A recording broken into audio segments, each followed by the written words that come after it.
اعوذ باللہ من الشیطان الرجیم بسم اللہ الرحمن الرحیم۔ ناظرین کرام السلام علیکم۔ وفاقی دارالحکومت اسلام آباد سے اپنے پروگرام کیپٹل ویوز ٹاک کے ساتھ میں ہوں آپ کا میزبان ایم یعقوب علوی، اور آپ دیکھ رہے ہیں ICV نیوز نیٹ ورک۔ ناظرین کرام، آج کل وفاقی دارالحکومت اسلام آباد کی فضا گرما گرم ہے۔ پولیٹیکلی بہت سی کارگزاریاں سامنے آ رہی ہیں، جس کی بنیادی وجہ 27ویں ترمیم کی تکمیل ہے۔ ناظرین کرام، یہ ماننا پڑے گا کہ یہ سوشل میڈیا کا دور ہے۔ دنیا کے ایک کونے سے ماری گئی پھونک دوسرے لمحے دنیا کے آخری کونے پر پہنچ جاتی ہے۔ تو سوشل میڈیا پر مختلف قسم کی آوازیں، مختلف قسم کے پروگرامز، مختلف قسم کی چیزیں سامنے آ رہی ہیں۔ آپ دیکھ رہے ہیں، آج میں نے سوچا کہ آپ کو میں ہمیشہ وفاقی دارالحکومت اسلام آباد کی بدنظمی، قوانین کے عدم اطلاق، انسانی حقوق کی پامالی اور سیڈیا انتظامیہ کی غفلت، نااہلی اور ملی بھگت کے نتیجے میں ہونے والے حقوق، انسانی بنیادی حقوق کی پامالی کا تذکرہ کرتا چلا آ رہا ہوں۔ اور میرا آپ سے وعدہ ہے کہ ہم چھوٹے چھوٹے ویوز کے ساتھ آپ کے بڑے بڑے ویوز بھی دکھائیں گے۔ آج کے پروگرام میں ہم آپ کو بڑی اہم چیزیں بتائیں گے، لیکن سب سے پہلے تھوڑا سا تذکرہ اسلام آباد کی بیوروکریسی کا کر لیتے ہیں کہ بیوروکریسی وہ طبقہ ہے جنہوں نے ریاست کی باغ ڈور سنبھال رکھی ہے، ریاست کے انتظام و انصرام کے ذمہ دار ہیں، اور اعلیٰ حکام کی نگرانی میں یہ اپنے فرائض منصبی بروئے کار لاتے ہیں۔ اور یہ سارے کے سارے اسلام آباد سمیت پاکستان بھر کے بیوروکریٹس کہ یہ فرائض منصبی یہی ہیں کہ وہ عوامی حقوق کی بحالی کو اولین ترجیح دیں، کیونکہ یہ ایک اسلامی جمہوریہ ہے، پاکستان ریاست ہے، اور جمہوری قدروں کے مطابق عوام کو انسانی حقوق بہم پہنچائے جائیں۔ مگر انتہائی افسوس کے ساتھ کہنا پڑتا ہے کہ وفاقی دارالحکومت اسلام آباد سمیت ملک بھر میں کہیں بھی انسانی حقوق کی فراہمی نظر نہیں آتی۔ بڑے دکھ کے ساتھ کہنا پڑتا ہے کہ ایسا کیوں ہے۔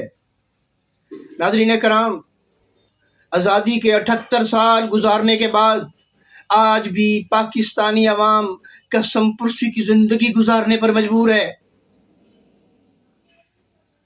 اور بحرانوں کا سلسلہ ختم ہونے کا نام نہیں لیتا۔ کبھی آٹے کا بحران ہے تو کبھی تیل کا بحران، کبھی چینی کا بحران ہے تو کبھی سیاسی بحران۔ یا اللہ، یہ ماجرا کیا ہے؟ یہ ہمارے اعلیٰ حکام بڑے بڑے عہدوں پر برا جمع افلاطون کیا کرتے ہیں؟ یہ صرف انسانی حقوق بحال کرنے میں بری طرح ناکام ہے، یا جان بوجھ کر حقوق کی پامالی کرتے ہیں؟ یہ ہم سادہ لو پاکستان کی عوام کے سامنے، عوام کے ذہن میں آج تک یہ بات نہیں ہے۔ وہ سوچنے پر اور قسم پرسی کی زندگی گزارنے پر مجبور ہیں۔ ناظرین کرام، یہ اداروں میں، سیمی گورنمنٹ میں اور گورنمنٹ میں اور نجی اداروں میں بیٹھے ہوئے سربراہان میری آبزرویشنز کے مطابق یہ فرائض منصبی قوانین کے مطابق نہیں بلکہ ایک فرعونیت کا کردار ادا کر رہے ہیں۔ آپ نے تجربہ کرنا ہے، کسی افسر کی دہلیز پر چلے جائے، سب سے پہلے آپ کو اس افسر کے دروازے کے باہر بیٹھا ہوا نائب قاصد آپ کے گلے پڑ جائے گا۔ آپ کہاں سے آئے ہیں، کیوں آئے ہیں، کون ہے؟ بھائی آپ کا یہ کام نہیں ہے، یہ چیزیں آپ کیوں پوچھ رہے ہیں؟ میں سائل ہوں، میں نے آفیسر سے ملنا ہے، آپ میری اطلاع دیں، میرا نام پوچھیں اور افسر کو بتائیں، لیکن ایسا کچھ نہیں ہے۔ سب سے پہلی انکوائری تو اس افسر کا نائب قاصد کرے گا، اگر کوئی سیکیورٹی سٹاف ہے تو وہ کرے گا۔ آپ لاکھ اس کو بتائیں کہ میں مہذب شہری ہوں، میں پروفیسر ہوں، میں ڈاکٹر ہوں، میں انجینئر ہوں، یا میں بہت بڑا بزنس مین ہوں، کچھ بھی کہہ لیں، ان کی نظر میں آپ صفر ہیں۔ چلے یہ مرحلہ جیسے تیسے گزر گیا، اگلا مرحلہ انٹری کا ہے۔ کوئی آدھا پونا گھنٹہ انتظار کرنے کے بعد جب آپ کی باری آئے گی تو صاحب اوپر آنکھیں نظر، آپ اپنی آنکھیں اوپر نہیں اٹھائیں گے، بیٹھے بیٹھے فائلوں کو دیکھتے دیکھتے پوچھیں گے ہاں بھائی کیا بات ہے۔ آنے والے سائل کا، آنے والے مہذب پاکستانی کا آپ ناظرین بتائیں مورال کیا ہوگا؟ یہ میں گارنٹی کے ساتھ کہتا ہوں، پورے وثوق کے ساتھ کہتا ہوں کہ یہ تمام پاکستانیوں کے ساتھ ہو رہا ہے اور ہو چکا ہے۔ پھر ان افسران کا دوسرا وتیرہ یہ ہے کہ جس کو یہ ناپسندیدگی کی نگاہ سے دیکھتے ہیں ان اس کو بین کر دیتے ہیں، اس کی انٹی پر قدغن لگا دیتے ہیں کہ یہ شخص میرے دفتر اور میرے دفتر کی حدود میں نظر نہ آئے۔ تو متاحت عملہ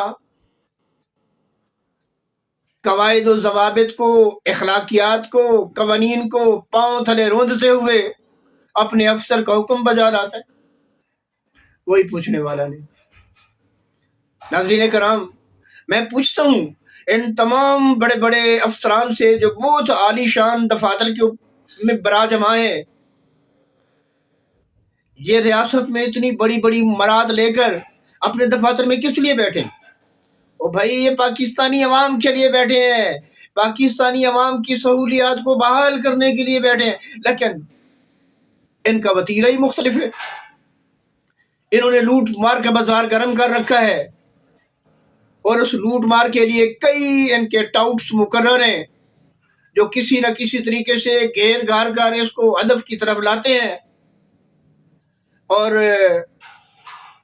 اپنا ہدف پورا کرنے میں 100% کامیاب ہوتے ہیں، کیونکہ میرٹ نام کی تو یہاں چیز کوئی نہیں۔ خیر یہ مرحلہ بھی گزر گیا، یہ ایک افسر کی بات نہیں کر رہا ہوں، یہ اوورآل تمام افیسرز کی بات کر رہا ہوں۔ آپ سی ڈی اے کہ جس سیکشن میں مرضی چلے جائیں، ایک اسسٹنٹ ڈائریکٹر سے لے کر ڈی جی تک، ممبر تک، چیئرمین تک، آپ کو اتنی فوری ایکسیس نہیں ملنے والی کہ آپ کون ہیں اور کیوں آئے۔ ہو سکتا ہے اپوائنٹمنٹ بھی نہ ملے، کیونکہ یہ صاحبان بہت زیادہ مصروف ہوتے ہیں۔ یہ خاکسار چیئرمین آفس میں حاضر ہوا، ان کے کوئی آفیسر ہیں، ابھی ان کا نام میرے ذہن میں نہیں آ رہا، کیپٹن ان کے نام کے ساتھ لگتا ہے، کیپٹن اویس۔ یہ چیئرمین صاحب کے خصوصی نمائندہ ہیں، ان کے سیکرٹری کہہ لیں، ان کے پی ایس کہہ لیں، کچھ بھی کہہ لیں۔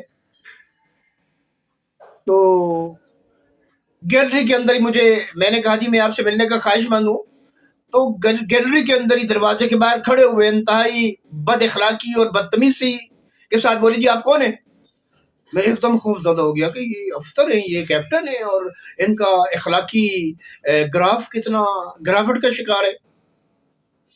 خیر انہوں نے کہا کہ جی ابھی میں ادھر جا رہا ہوں، واپس آتا ہوں تو پھر آپ کو بلاتا ہوں۔ میں نائب قاصد کے ساتھ وہ کرسی پر بیٹھ گیا۔ کوئی آدھا پونا گھنٹہ انتظار کے بعد صاحب واپس آئے، اور سیدھا کمرے میں چلے گئے. میں 1 گھنٹہ اور انتظار کرنے کے بعد مجھے وقت نہیں ملا. یہ صرف چیئرمین کا پی ایس ہے, یہ کوئی وزیر اعظم نہیں ہے.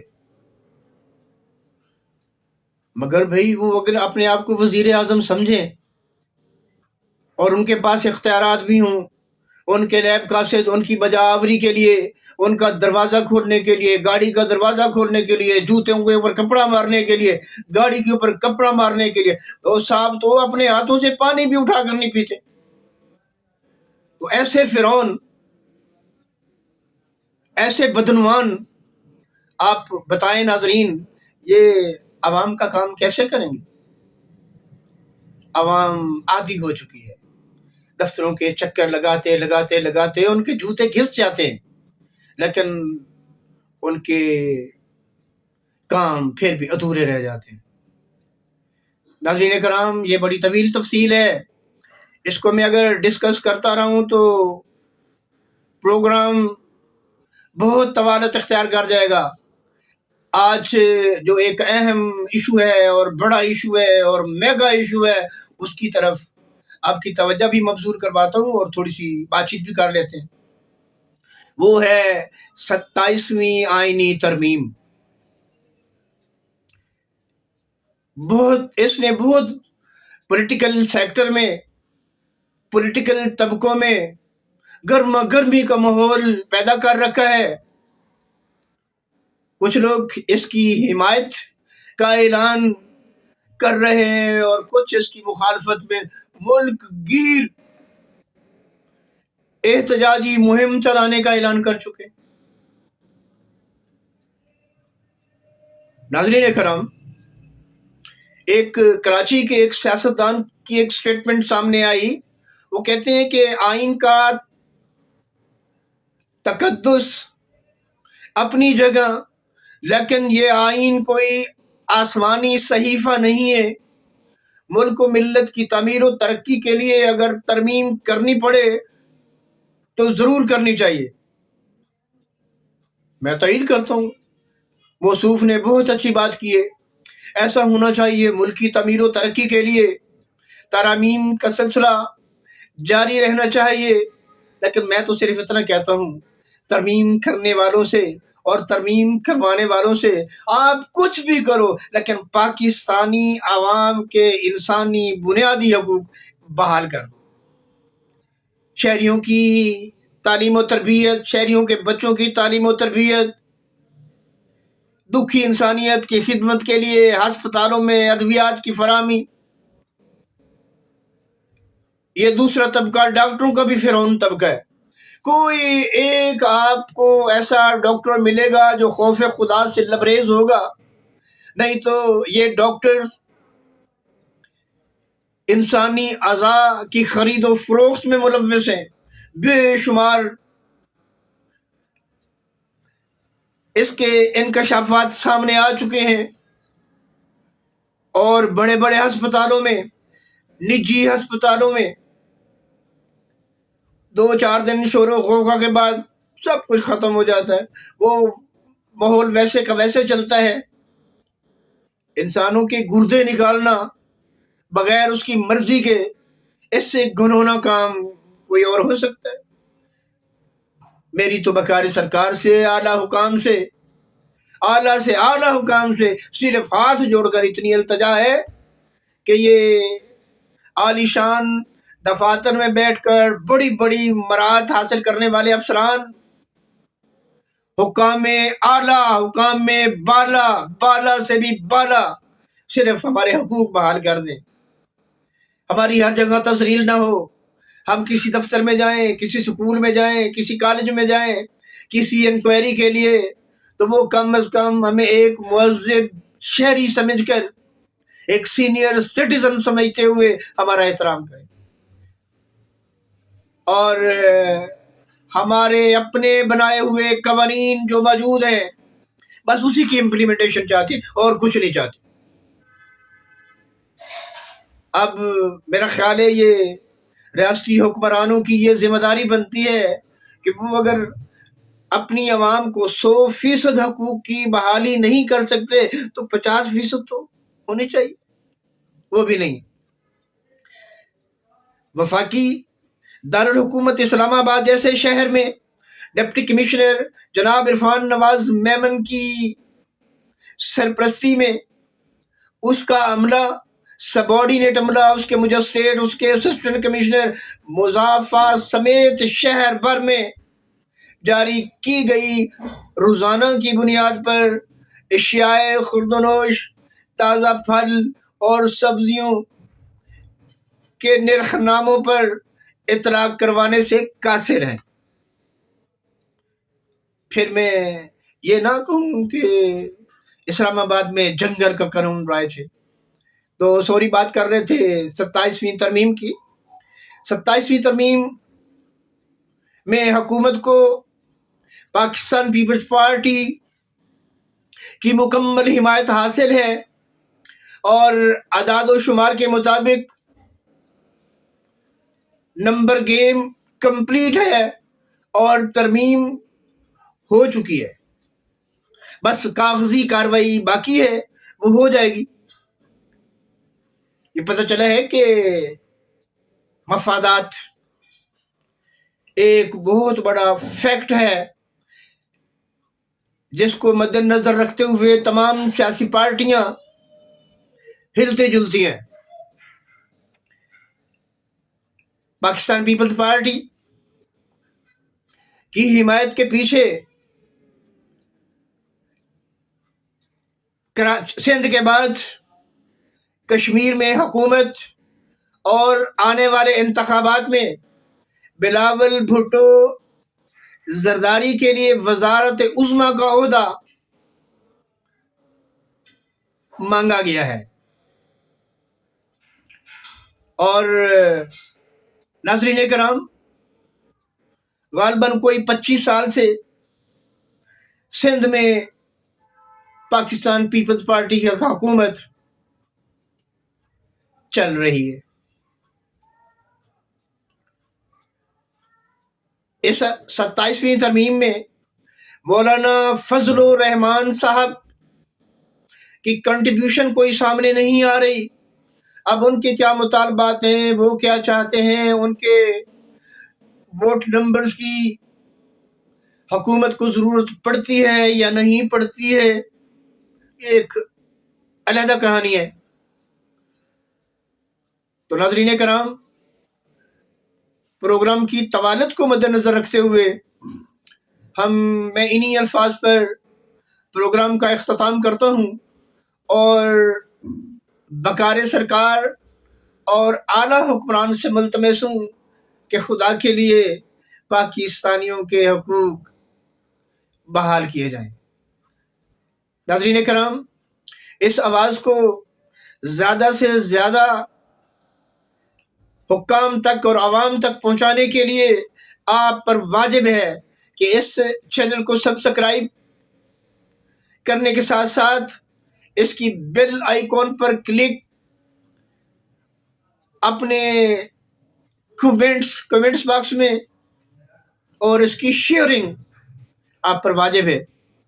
ناظرین کرام، اپنے میزبان ایم یعقوب علوی کو اگلے پروگرام تک کے لیے اجازت دیجیے۔